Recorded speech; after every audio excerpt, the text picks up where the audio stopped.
Welcome back, guys, to another video. Today is going to be a little bit different than normal. I'm actually going to be building a brand new snake hook. Mine has been suiting me pretty well, but I do also want to build a field hook for mostly flipping, and this one is getting a little bit old, so I thought I'd walk you guys through the process. And I actually was planning on building Grandpa his own snake hook because he doesn't have one, and I know he would make use of it when we're out in the field, and I thought I could do it for him for Christmas. Today is Christmas Day. But I thought we like to do a lot of stuff together, so why not just have him do it with me? Come on, Grandpa. So Grandpa is here with me for Christmas, celebrating the holidays, and we're going to build him his snake hook. Are you excited? I am. Long overdue to need one of these. I know. All right, let's get into it. So these are two snake hooks that I've made in the past. This is my most recent one that I've been using, and this is my favorite one so far.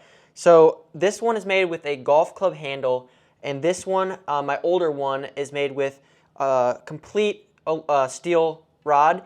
And I thought it would make it stronger, but it basically just makes it really, really heavy. And when I'm trying to flip stuff, it's kind of flimsy. It bends, it wobbles, and it's really not quite straight anymore. So it's kind of surprising that this was not only stronger as far as flipping stuff, and it's actually held together a way. It hasn't bent. Nothing's been wrong with it.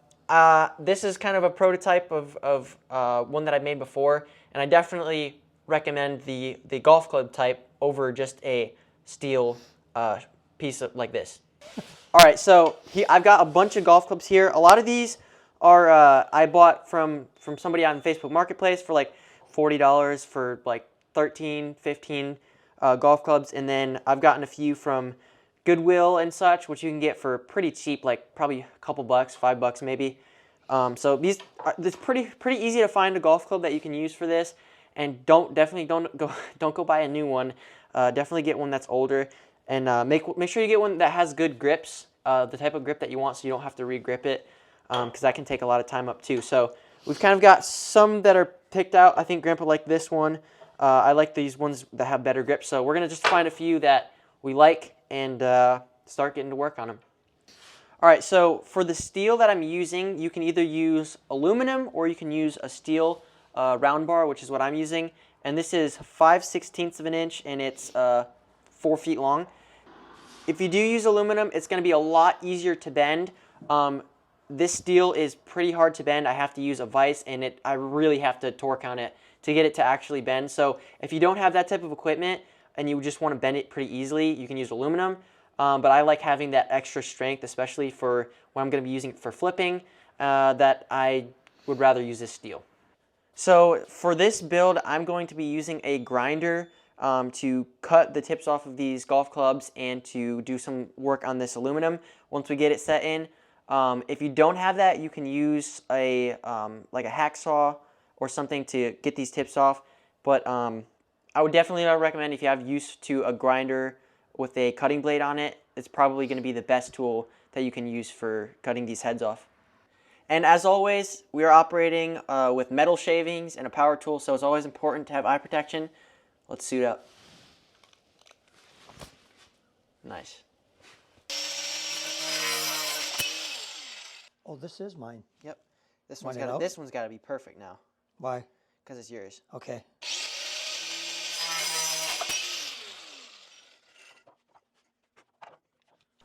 So we are going to try to get this a little bit filed down, just so that there's not any sharp metal around the edges.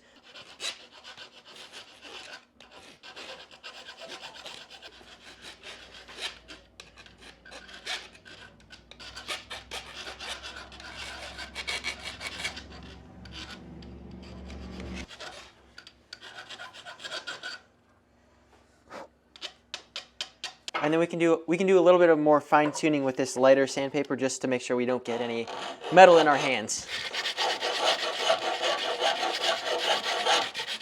You want to use this fine? Sure. Just to give it a nice. Yeah, that's perfect. So these are now pretty smooth. Definitely not going to give us any nasty cuts or get any metal in our fingers. So that's kind of the only reason to do this. It's not really necessary, but it just kind of makes it safer when you're moving around and putting glue in and stuff, that you don't actually hurt yourself. And it's always nice to do things thoroughly. Right, Grandpa? Yes. Wonder whose is better, mine or yours? I don't know. So now for the steel, I like to measure out about 10 inches of bar here. That'll give you enough to have enough to go in the shaft and to get the bend that you want. So I'd say about 10 inches is good. You can go a little bit less if you want to save on materials, but I usually like to go for about 10 inches. All right, back on goes protection, and we're going to cut this up into pieces and move on. There we go. Where's my glove thingy at? There it is. Never misplace your equipment, right? Tell me, can you see that there? I can. Yep. Do you need more?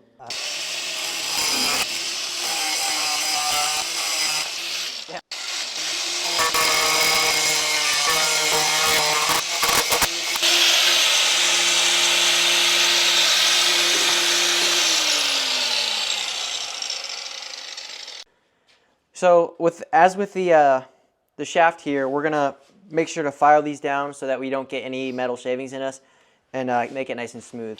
So here are all of our different pieces, or one shorter one, and they're all sanded down, filed down so that we don't cut ourselves. And obviously, Grandpa's this one is very professionally done and looks nice and smooth. My machine shop days. All right, let's get to bending these. Hardest part starts now. So I've got my vise here, and like I said, if you don't have access to something like this, I would definitely recommend using a different type of metal. I would use aluminum instead of steel because it is way harder to bend. This stuff is pretty difficult, as you probably will see. I'll probably do a time lapse, so it's not super long, but it's definitely probably what I would say is the longest part of the process is trying to bend it into the right shape. And don't be mad if you mess it up, because sometimes you will get a bend that doesn't work. You can either bend it back or just get a new piece. So don't be upset if you mess up on a piece or two, because it is kind of difficult. A little too much. Let me look. You need a hammer? No. And a hammer can do. I'm big on... I got it, Grandpa.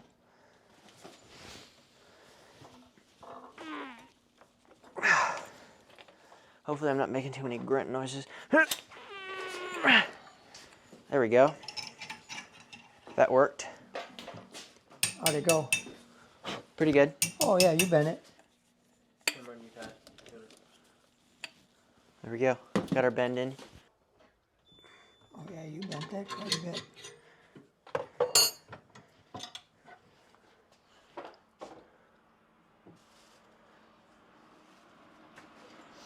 See how it looks.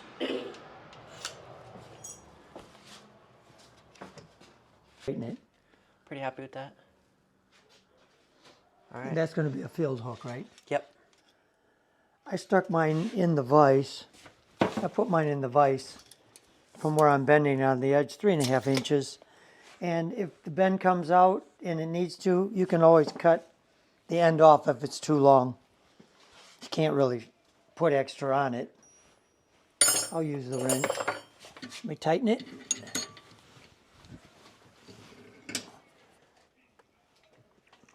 Around.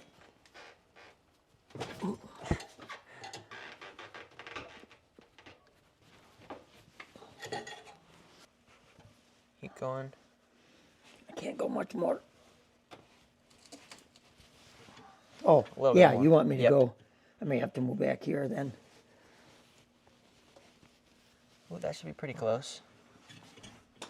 Are you good with that? I'm good. All right. Nothing they can't fix. Yep. Now we will get to... Yep, here's a little longer tip. Not much, but different. So for right here, this is just clamped down, and I'm gonna be grinding off, so this can just kind of tapered off, and maybe a little bit on the sides, and we'll make it nice and smooth so that, especially for flipping stuff, it'll be able to kind of get under it, and if it's a snake, it'll be able to slide under nicely, and it won't kind of push it with this big flat area. Protection on. Except for my glove that I always lose. Oh, there we go. It gets us in getting them, and if you grind my tool. Show this real quick, what Grandma's talking about. That worked really well. And I have a big pair of vice grips, and If you just have a wood to clamp it to or a horse, you can do that and clip it, tighten it more if you want it. Yeah, that's real sturdy. All right, let's grind this one and then we'll get to that one.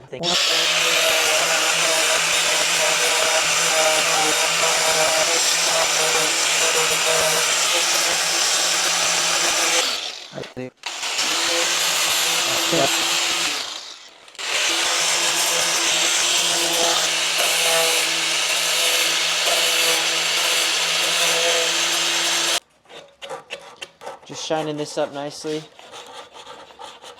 making it nice and smooth. Might do a little bit more touching up later if I don't like how the angle is and if I want to make it a little bit more rounded.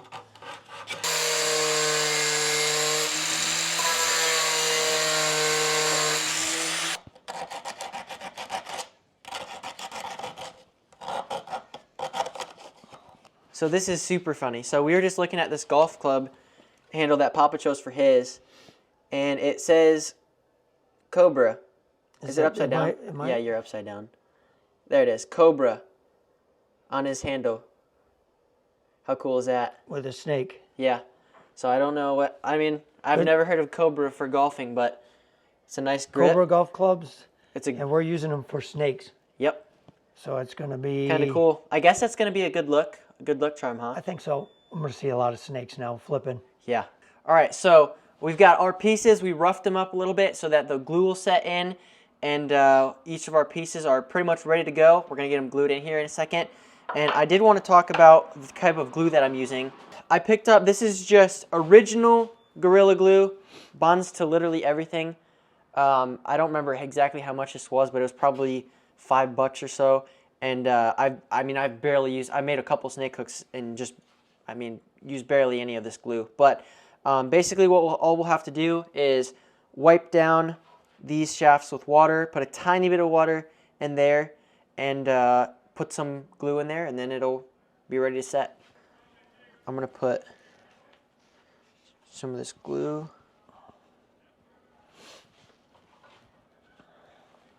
along there, and I'll put some on here.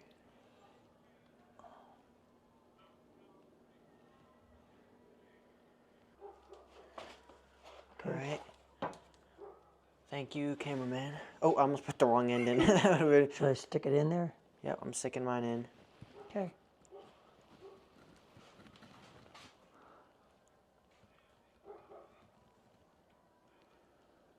It was dripping fast. Full cure in 24 hours, that's what I thought. Yeah. I think I'm going to go on the leg here. Okay. All right, well, we will let these cure for 24 hours, and then we will check on them and get back with you. Or did I get the glue? Yeah, you got the glue. All right, well, it has been well over 24 hours. We've let these cure completely. And as you can see, we do have a little bit of leakage out of here. And we kind of just decided we're just going to leave it. We don't really care about the aesthetics of this tool because it's going to be, used for, it's going to get dirty. It's going to get probably eventually scraped off. So we're not too worried about, sanding it down. But we're going to just test our tools out with flipping and just kind of see how they fare out and make sure they're strong enough. Obviously, we're not really going to be finding any snakes because it's kind of the middle of winter. But we're just going to kind of test how these fare with flipping, mostly just to test the strength of it and to show you how much weight these can actually hold and how strong they are. So we're going to start off with this really, really big sheet of plywood. This is like 3/4 inch, and it's also completely soaked up in rainwater. So it's one of the heaviest pieces of materials that these will really flip. Although it could be showing you how strong they are or how strong they're not. Yeah, that's true. Hopefully how much they are. Hopefully, yeah. Hopefully they don't snap in half. Get it from the back. There you go. And then we can lower. My hook's still tight.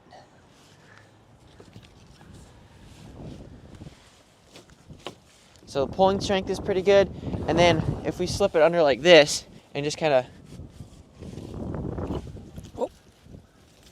pick it up, the lifting up portion of it does pretty good. And really the purpose of these are just to make sure that when we are flipping stuff, we can get to it, we can reach and get to the other side, or we can protect our fingers from hopefully not staying away from a venomous snake bite.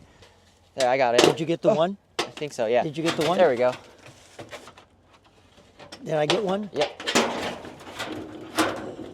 So this tip actually does grip. Look at that. Yeah, it better than this one. I should have my gloves. Hey, there's a centipede. Is that one? I think we got two. I do too. Oh, you can let one down.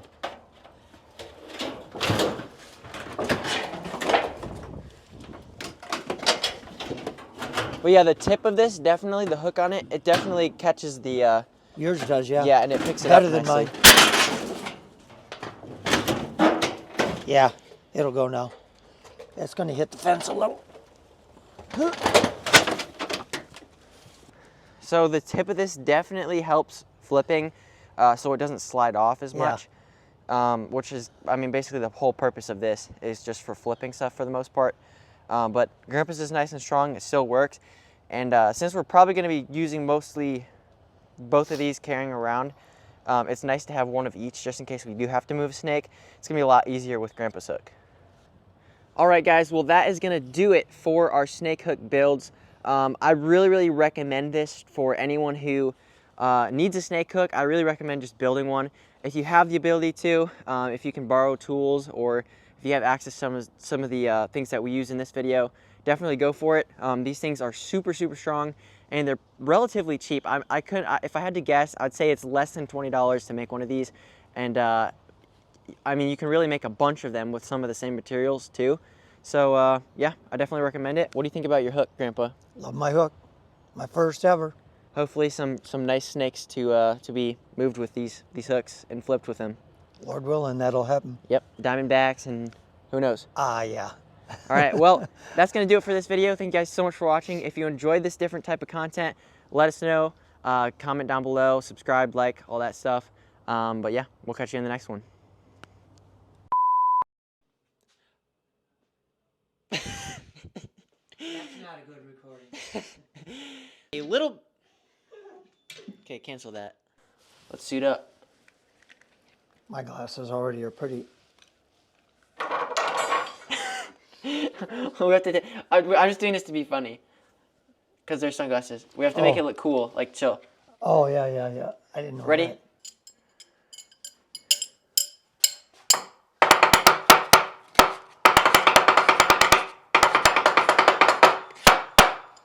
Should be good. Probably shouldn't do that.